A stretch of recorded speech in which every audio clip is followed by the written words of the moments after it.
శరవేగంగా అమరావతి నిర్మాణం, ఎట్టకేలకు కాకానికి బెయిల్ మంజూరు, జోరు వానలతో ఏజెన్సీ ప్రాంతాలు జలమయం. ఇలాంటి ఇంట్రెస్టింగ్ టాప్ 10 ఏపీ వార్తలు ఇప్పుడు చూద్దాం. అమరావతి అసెంబ్లీ ఆవరణలో నిర్మాణంలో ఉన్న అదనపు భవనాన్ని మంత్రి నారాయణ పరిశీలించారు. మొత్తం 1224 చదరపు మీటర్ల విస్తీర్ణంలో G+1 భవన నిర్మాణం చేపట్టారు. పనులు జరుగుతున్న తీరును అధికారులను అడిగి తెలుసుకున్నారు. వచ్చే సోమవారం నాటికి భవనం అందుబాటులోకి తీసుకొస్తామని అధికారులు తెలిపారు. మైనింగ్ కేసులో మాజీ మంత్రి కాకాని గోవర్ధన్ రెడ్డికి బెయిల్ మంజూరైంది. షరతులతో కూడిన బెయిల్ మంజూరు చేసింది ఏపీ హైకోర్టు. రేపు కాకాని జైలు నుంచి విడుదల కానున్నారు. అయితే విదేశాలకు పారిపోకుండా దర్యాప్తు అధికారికి పాస్పోర్టు సమర్పించాలని హైకోర్టు ఆదేశించింది. పశ్చిమ గోదావరి జిల్లా భీమవరంలో పొలిటికల్ హీట్ పెరిగింది. మాజీ ఎమ్మెల్యే గ్రంథి శ్రీనివాస్తో కేంద్ర మంత్రి భూపతి రాజు శ్రీనివాస్ వర్మ సమావేశం కావడం తీవ్ర చర్చనీయాంశంగా మారింది.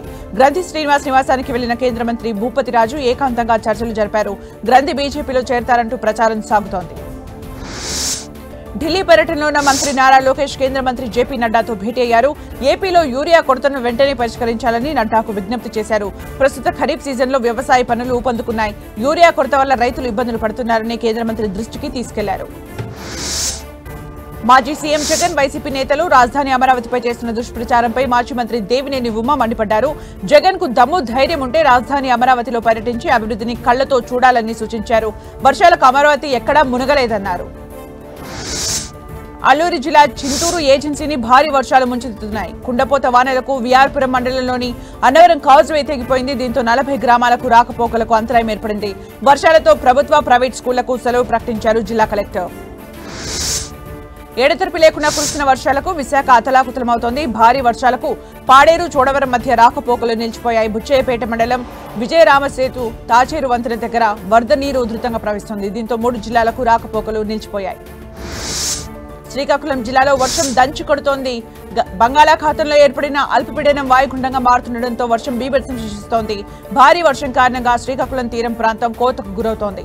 నాగావళి నదికి భారీగా వరద నీరు వస్తుండటంతో సముద్రంలో కలిసి సంగమం దగ్గర దిశ మార్చుకుని కిలోమీటర్ పైగా కోతకు గురైంది. కొన్ని రోజులుగా తిరుపతి ఎస్వి యూనివర్సిటీలో సంచరిస్తున్న చిరుత ఎట్టకేలకు బోనుకు చిక్కింది. చిరుతను పట్టుకునేందుకు 2 రోజుల క్రితం అటవీ అధికారులు బోను ఏర్పాటు చేయగా ఇవాళ తెల్లవారుజామున బోనుకి చిరుత చిక్కింది. దీంతో వర్సిటీ విద్యార్థులు ఊపిరి పీల్చుకున్నారు. బోనులో చిక్కిన చిరుతను అధికారులు జూకు తరలించారు. విశాఖ స్టీల్ ప్లాంట్ ను ప్రైవేటీకరణ చేయొద్దంటూ పోరాట కమిటీ ఆధ్వర్యంలో స్టీల్ అడ్మిన్ బిల్డింగ్ జంక్షన్ లో నిరసన తెలిపారు. ఇప్పటికే ప్లాంట్ లోని 42 విభాగాలను ప్రైవేట్ సంస్థలకు ఇచ్చేందుకు యాజమాన్యం జారీ చేసిన ఈఓఐ జీవోను ఉపసంహరించుకోవాలని కమిటీ నాయకులు డిమాండ్ చేశారు.